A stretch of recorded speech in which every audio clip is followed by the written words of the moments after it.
After 2 years, I finally read my dad's suicide note. I really should have read it sooner. I took a deep breath to stop the slight shaking in my hand, whispering my affirmation on the exhale.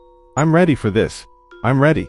Before sliding the blue-lined notebook paper out from its envelope, it was finally ready to read my dad's suicide note. It took me almost 2 years to get to this point of acceptance and readiness. 2 years ago I was known as a bright, energetic girl who was ready to take on the world. Having just finished high school as the class valedictorian, I was following in my father's footsteps and received a full-ride scholarship to his alma mater, where I would also compete nationally on the women's track team. All of this was possible thanks to the support of my favorite person in the world, my dad. Growing up, as far back as I can possibly remember, it was just me and Dad. He had told me that my mother had given in to her drug addictions and walked out when I was still an infant. He always told me I looked just like her, which I can verify by the pictures he showed me. That being said, he never was able to find her. Nobody knows if she is even alive. My dad didn't hesitate to be the perfect dad, regardless of losing my mother. You and I, we're a team, he always told me, together. There's nothing that we can't handle. And that was true. Every day, he'd take me to school and head straight to work, just to come home and shuttle me to all of my extracurriculars, and still make time to help me do my homework and studying. Okay, so sometimes he forced me to do my homework, but it always got done before bed. Dad was genuinely my best friend. Our bond was something most other girls just couldn't understand, as they constantly fought and argued with their fathers. Not me though. We were a team. There was nothing that we couldn't handle. That is until there was no we anymore. That weekend, we spent all Saturday moving my things into my new college dorm. I remember that day like it was yesterday. We talked and laughed all day as we unpacked and set up furniture together. We could only avoid the inevitable for so long though, as night fell and Dad still had a 3-hour drive home. Finally, we both broke into tears as we said our goodbyes. Remember, we're a team, he told me, choking back his tears. Together, there's nothing we can't handle, I finished for him. And with that, he climbed into his pickup and drove off. I cried myself to sleep, thinking about how I had never gone more than a day without seeing my dad, and now I was supposed to live on my own. I woke up early the next day, still wearing my jeans from moving day. Realizing that I hadn't stayed up to get the text from my dad ensuring he made it home safely, I picked up my phone to check for his text, but naturally, the battery was dead. I connected the charger and got the coffee pot started while I waited for my phone to charge. By the time I got back to my bedroom, the phone had enough juice to turn on. I put in my passcode and went straight to the messaging app, but there was no message from Dad. I immediately had a bad feeling about that. It seemed so unlike him to not send the message when he got home. My mind started jumping to all of the what ifs. What if he had been in an accident? What if he was in the hospital, or worse? I called, hoping he would pick up the phone and calm my anxiety, but the call went straight to his cheery but sarcastic voicemail he hadn't changed in years. This is Darren. Sorry I missed your call. Leave me a message and I'll probably call you back, but no guarantees. Hey Dad, this is Aaron. Sorry, I fell asleep. Just wanted to know you got home okay. Call me. Love you. I'm sure he just fell asleep and hasn't got up yet, I told myself out loud. I continued to try and reassure myself that nothing was wrong, but it didn't help. I just couldn't quash that feeling that something was wrong. An hour had passed, then 2, then 3. I must have called at least a dozen times, but every call had the same result. Straight to voicemail. By the time it was noon, I knew something had to be wrong, very wrong. If my dad slept until 7:30 a.m., that was, sleeping in, for him, even on a Sunday. I did the next thing I could think of and called my Uncle Dan, who lives only 25 minutes away. Hey, Uncle Dan. Sorry to bother you, but have you heard from my dad? He never called to say he was home last night, and well, he hasn't answered his phone. Oh, I'm sure he's fine. He's probably just sleeping in. He's an empty nester now, or maybe he's just working on that old Camaro. Maybe he'll finally get it running, Dan said with a chuckle. Look, I said while pacing my room, somewhat annoyed by his lack of concern. Can you just please do me a favor and go check on him? I'd love to, but I'm at the lake right now, having myself a nice quiet fishing trip. But tell you what, if you haven't heard from him, by later this afternoon, I'll stop by on my way home and smack him for you. All right. Thanks, Dan, I said before hanging up, not even trying to hide my disappointment. I couldn't understand how Dan could just blow off the fact that Dad hasn't called me. I knew my dad better than anybody, and this wasn't normal. I called the highway patrol next and asked them if there had been any accidents involving a 2006 Chevy Silverado.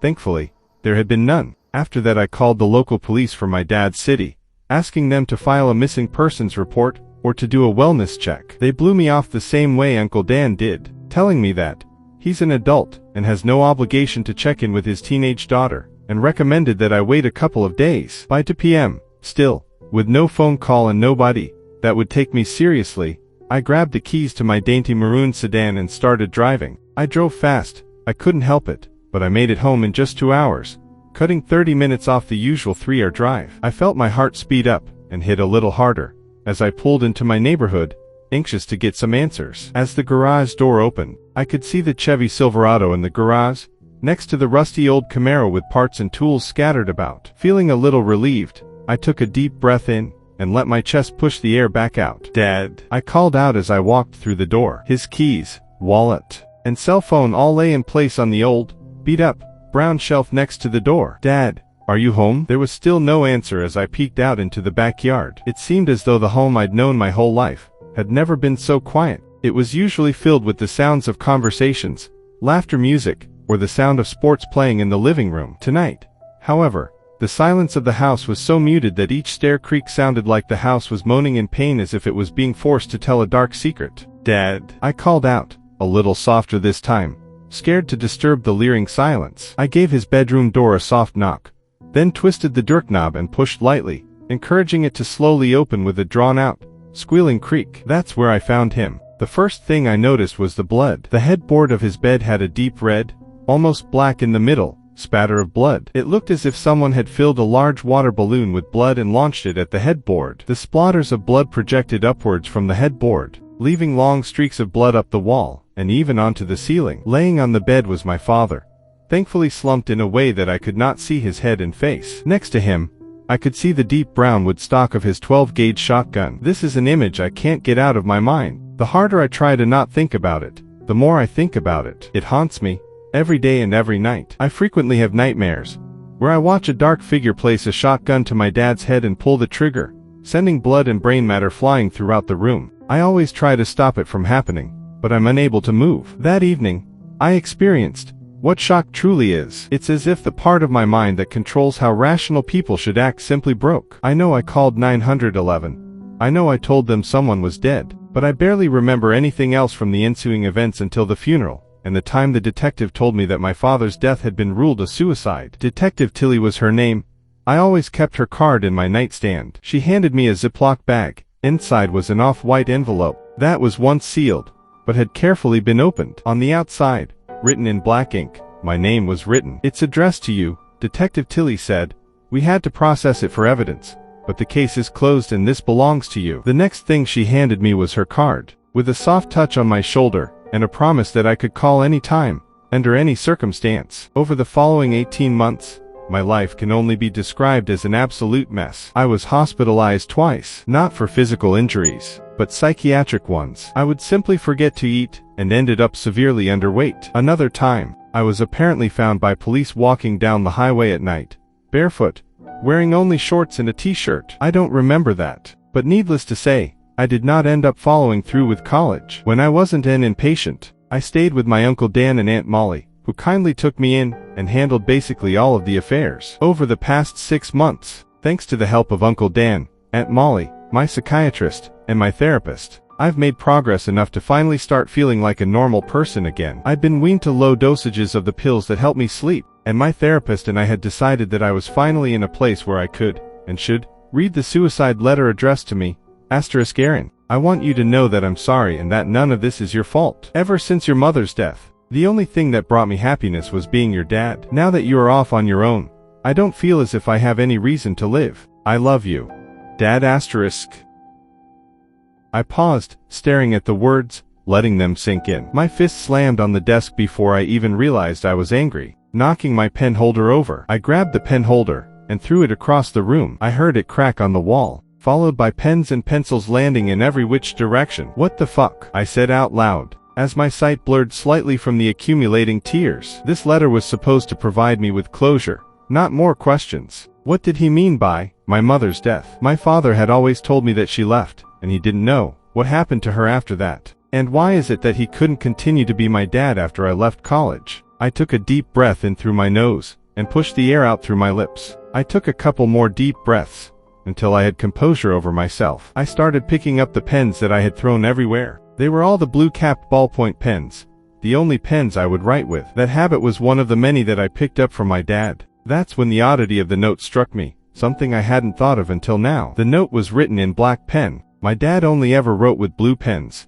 as if he had some sort of paranoia with using any other ink. I rushed back to the note and looked at it more intently. The black ink on the paper didn't seem right, and not just the color, but the lettering as well. I rushed to the closet and pulled out the old orange showbox that contained every card my dad had ever left me. On top was the card he had given me along with my graduation gift. On the top front, written in blue ink, was my name. I placed it next to the suicide note written with black ink. It was different. The handwriting was close, but different. My dad wrote the E in Aaron with straight lines and sharp points on the graduation card, but on the suicide note, the back of the E was curved. There were other small differences as well, such as how on the note, the handwriting was slightly more slanted than on the cards my dad had given me. Over the next few hours, I pulled out every single card and analyzed the handwriting, comparing it with the suicide note. The more I read, the more I became convinced that the suicide letter was written by someone else. But who? Was my dad murdered? I approached Dan as soon as he got home,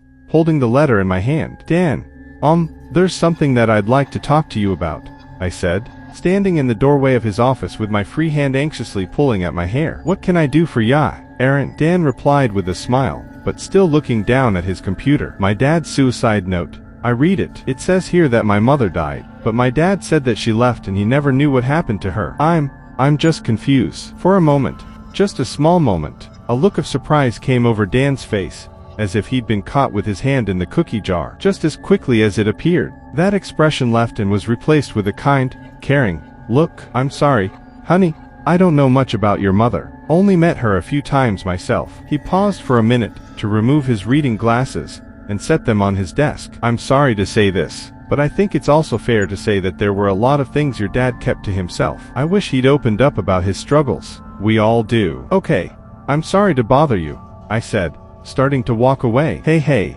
don't leave yet. Is there anything else that is bothering you? Well, the thing is, I trailed off and looked down at the ground. I didn't know how to say it, that I thought my dad was murdered. I started doubting myself and was worried that after all of the problems I've had that I might sound crazy. It's okay, Aaron, you can tell me. I don't think my dad wrote the note. It's not his handwriting.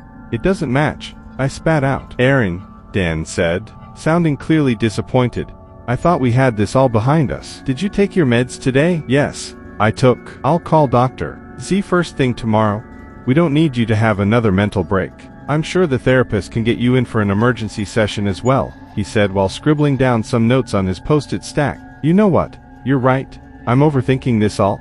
I'm just going to go get some rest. I didn't wait for a response. I turned and hurried into my room, closing and locking the door behind me. Deep breaths. I thought to myself, deep breaths. I took a few moments to compose myself before sitting down on my chair. I unclenched my hand, letting the old post-it note that I had swiped off Dan's desk fall onto mine. The note said, "Pick up prescription for Aaron." The E was written with a curved back line. I placed it next to the alleged suicide note. The handwriting from Dan's post-it note was a dead match. Dan wrote this suicide note, not my dad. Hours passed while I sat at my desk, staring at the notes, grasping the new reality of the situation. A dozen thoughts crossed through my mind as to what might have happened. What role Dan had played in my father's death. Molly had knocked on my door and tried to coax me out for dinner. I declined, saying that I needed some rest. My therapist called too.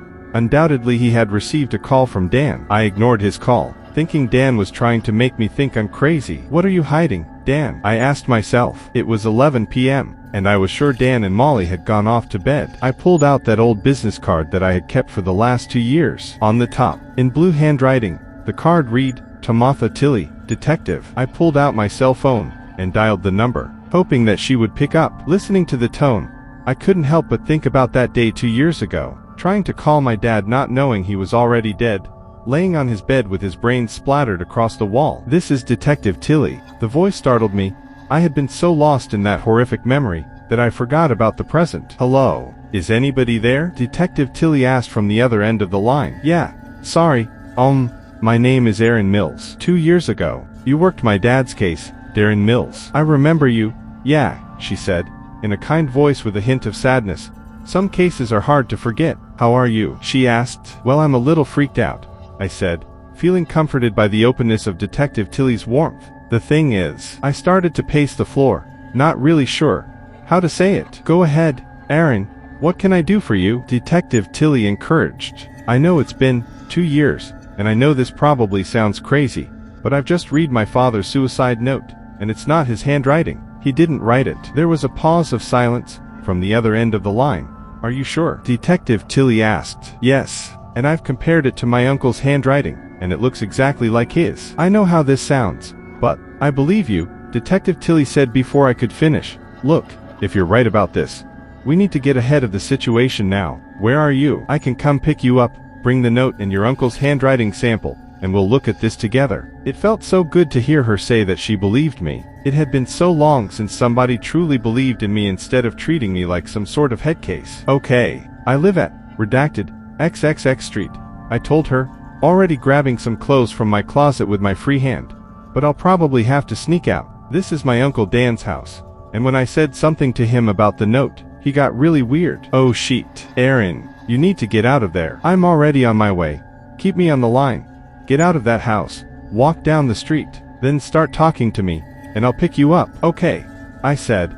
"I'll talk to you in a few," before slipping the phone into my pocket. With Detective Tilly still on the line, I quietly slipped my Vans on and grabbed a backpack with my computer, phone charger, and a set of spare clothes along with a folder containing the suicide note, writing samples from my dad, and the post-it note from Dan, before quietly opening the door and stepping out. Going somewhere. I jumped a mile at the sound of Dan's voice, and almost fell over while my heart punched my chest from the inside. "Dan." "Hey," I said, trying and failing to hide the obvious fact that I was caught red-handed by the man that may have murdered my dad. "I was just going for a walk." "With your backpack?" Dan said immediately, taking a step forward. I took a step backward at the same time. "Yeah, just in case I get hot and need to take my jacket off." Dan took another step forward, and I took another step backward to keep out of arm's reach. "Look, we just want to keep you safe. You've made so much progress. We don't need another regression. Why don't you hand over the note, so we can get past this?" His suggestion sounded more like a demand, and it occurred to me that he had probably been listening to my conversation with Tilly. He took another step forward, and I took another step backward. "No," I said, "it's mine, and it belongs to me. You know, you should remember who took you in, and put up with all your psychotic breaks, before you go making crazy accusations about the people who care for you." His usually cheerful voice now sounded dangerous and sharp, and he took another step forward. I realized that I was all but cornered. He stood between me and the door. "Give it to me, now," he demanded, no longer able to maintain the Mr. Nice Guy facade. He lunged at me. I turned to run, but his hand caught my backpack, ripping me backward. I landed hard on the floor, smacking my head on my chair on the way down. "Get off me," I shouted, and started kicking my feet at him. He ripped the backpack away, but I held on to it, with both hands on the straps. He pulled again, even harder, and the seam in the strap started to rip. I remembered what my dad had taught me. If I were ever to be attacked by an evil man, to kick him in the groin. I summoned all of my strength, and kicked as hard as I possibly could,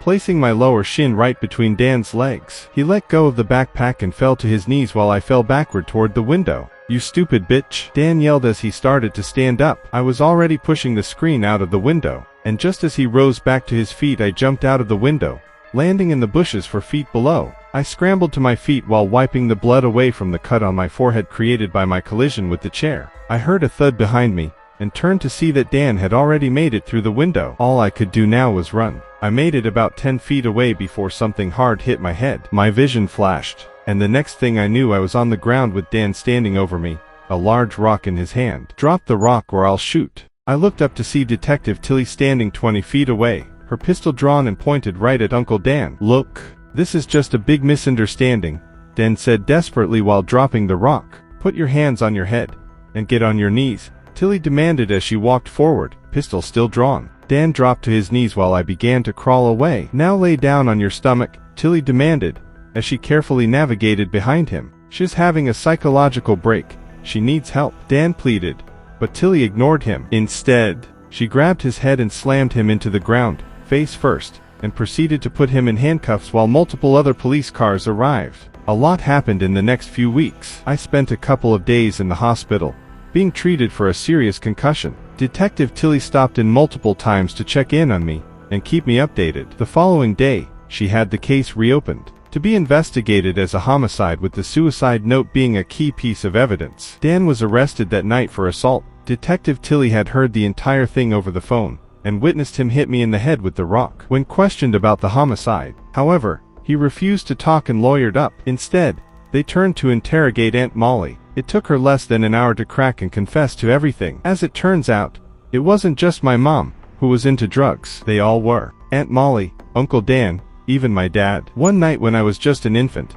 things got out of hand while they were using and my mother overdosed. They didn't want to go to the police because they would all go to jail and guardianship of me would have been given to the state. Instead, my dad and Dan disposed of her body and played it off as if she had walked out on us. They all got clean after that, and my dad made it his goal to be the best dad he could be. The night my dad died, my dad admitted to Dan that he couldn't hold on to the secret anymore. Now that I was an adult, he planned to confess to the authorities what had happened 18 years ago. This didn't sit well with Dan, so Dan killed him and made it look like a suicide to keep Molly and himself out of prison. It was a lot to grasp, but ultimately I feel much better finally understanding the truth. I've forgiven my dad and can finally move on with my life and continue to college. I know that, even though he's gone, Dad will always be with me. After all, we're a team, and together, there's nothing that we can't handle.